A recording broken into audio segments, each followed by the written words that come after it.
What's going on, guys? I am SimpleSimon. I'm your comic book noob. Welcome to the NOOB Rebirth. I'm here at Big City Comics with my boy Mark. Say hi, Mark. Oh, me? Yeah, hi, Mark. That's right. Today we're going to be talking about Shang Chi, how do you pronounce it? Is that what they say in the movie? In the movie, I think they say Shang Chi, but we're Aussie here, so we're going to say Shang Chi. There's a whole scene. About Sean. So your name's Shang Chi, but you call yourself Sean. There will be spoilers in today's episode, so if you haven't seen the movie, just put this on the watch later list. Let's do this.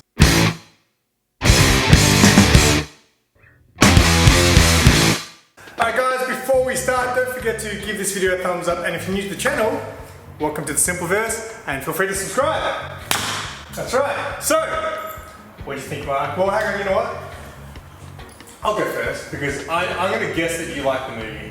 Yeah, I did. I liked it. It was okay. Because everyone leading up to I've seen worse. Everyone leading up to it was saying how good it was, right? So who was saying? Most people that I knew that'd seen the film, most of my friends were saying how much they loved it. So I was pretty excited going into it. Now, I must say, I do have this problem when I go to the movies, and it's like 50-50 chance of this happening. When I go to the cinemas, as soon as the lights turn off, I sometimes just automatically start feeling really tired. Maybe you should see a doctor about that. Maybe. I saw all these movies and I just kept falling asleep in them. So this was one of those movies, I didn't fall asleep, but I was like battling with my fatigue the whole time, which didn't help me enjoy the movie. But I thought it was okay. I didn't love it. I enjoyed the first half a lot. I watched it in two sittings. Okay. Because I was watching it late at night, so I was struggling. Battling with fatigue like me? Absolutely. I was going into it expecting this awesome, like full-blown martial arts movie. So my favourite scene in the movie was the bus stop.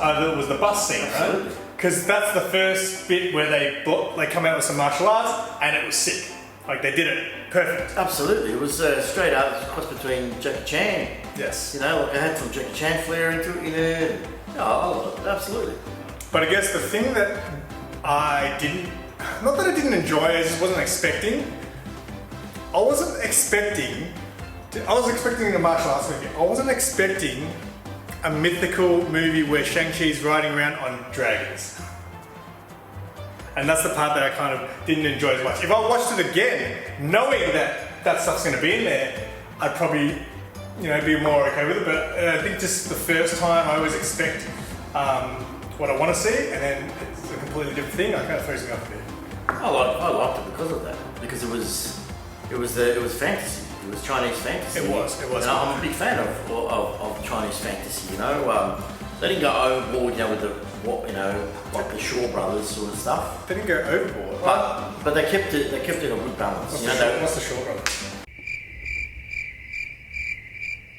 Check out the Shaw Brothers Kung Fu films. Alright? Look it up.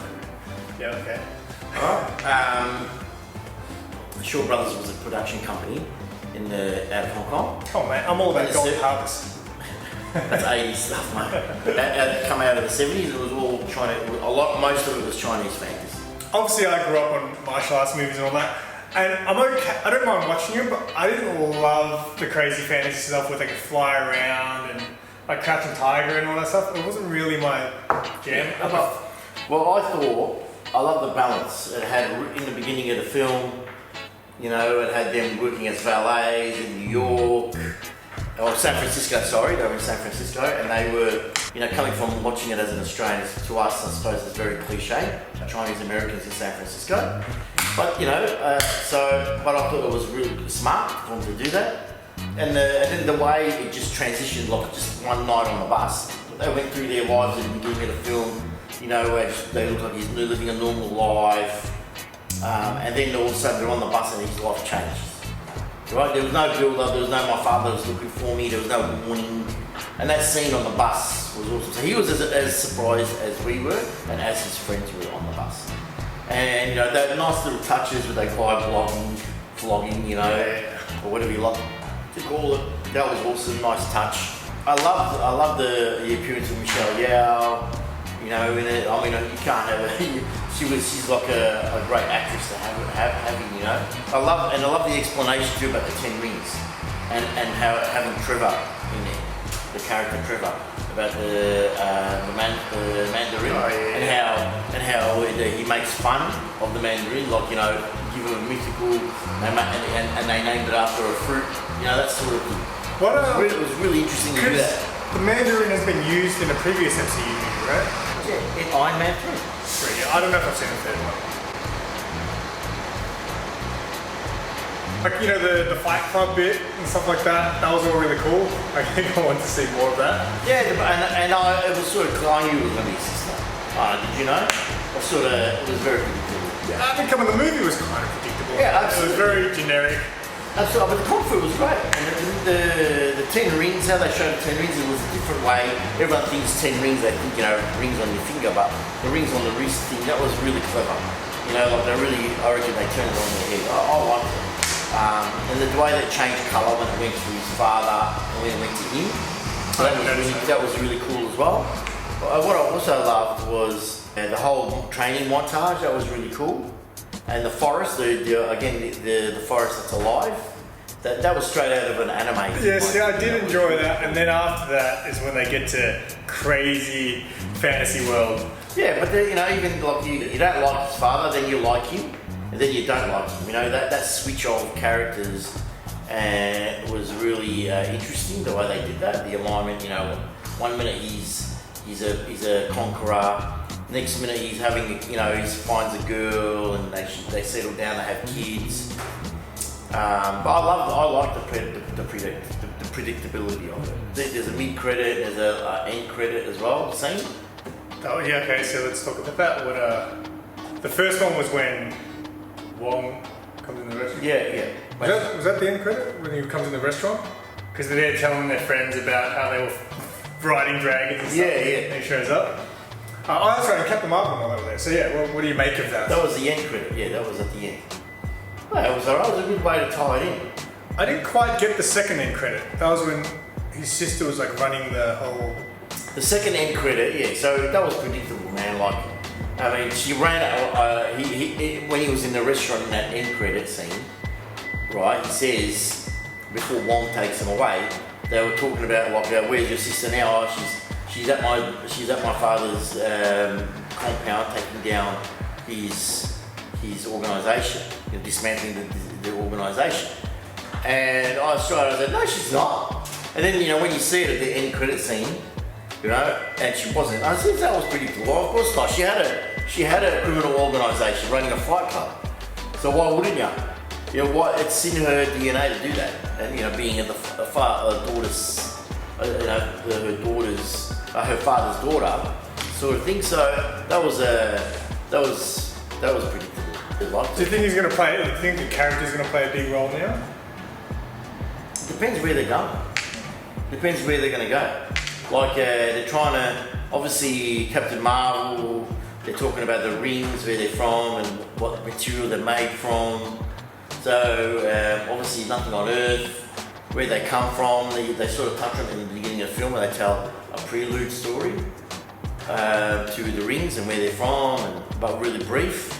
So it depends where they're going with that. And where do you rank the movie as far as the MCU movies go? You can watch it on its own, really. But those end credit scenes, they tie it in nicely.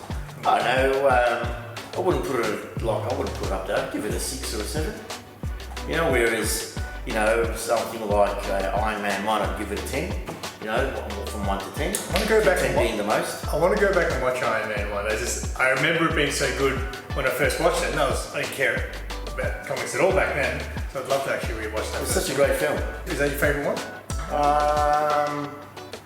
Probably Iron Man 2 more. Really? Yeah. I thought is that the one with Mickey Rourke? Yeah. I saw that. I can't remember it much, but I remember many people liked it. I don't care what people. I don't care what people think. I think that's right. Fuck you, people. Alright. I like what I like. Alright. And you know, Thor was good as well. I love the first Thor. Yeah, the first Thor. But yeah, Captain America: Winter Soldier is that's a 12. He hasn't seen Winter Soldier. You know, what is crazy. You know, I suppose all the Captain America movies are awesome. Winter Soldier, Civil War, but Winter Soldier is probably my favourite. I don't know if I care too much about this movie, but you also saw Eternals recently. Yeah.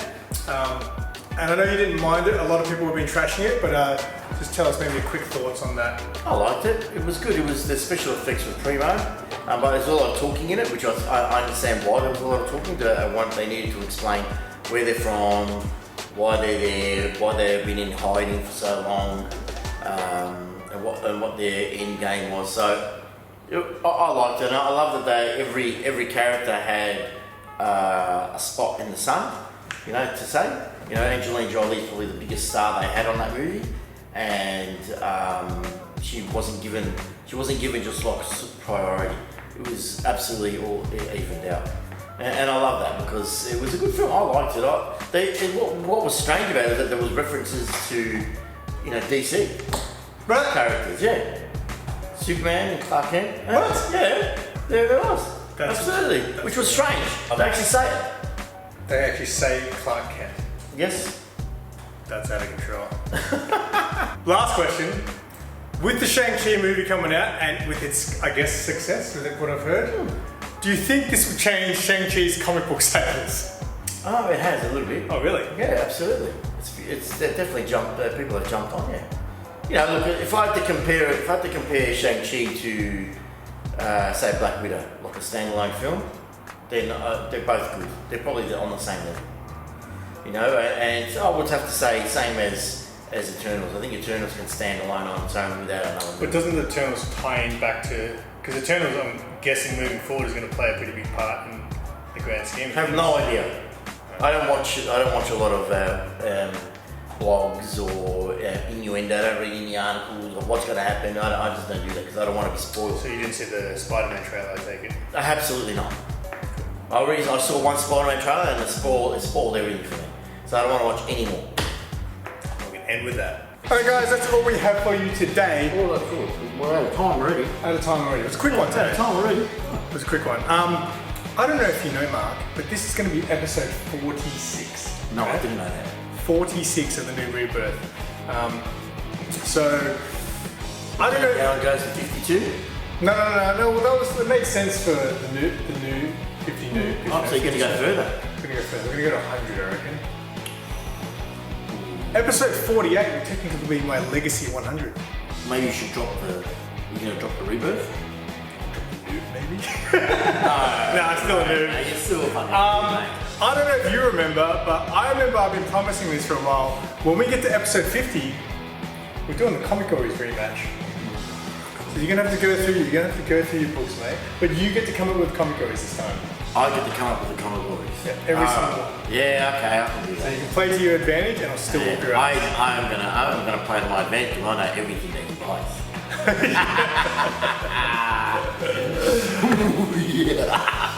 So yeah, look forward to that one, guys. Appreciate you guys sticking around to the end, and until next time, say bye, Mark.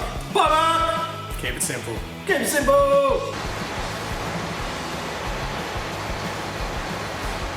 Fuck off, truck! The reason I watched Civil War is because one night it was on TV, and this is when I was kind of fresh, new, just getting into sort of this stuff. And it was on TV, and I was just had it on in the background while I was doing something else. And I kept looking up and like going, why is Black Panther in this movie? And then I was like, why is this person in this movie? Why are all these people in this movie? And then I realized the importance of that movie. The NOOB. Yeah. If no one knows.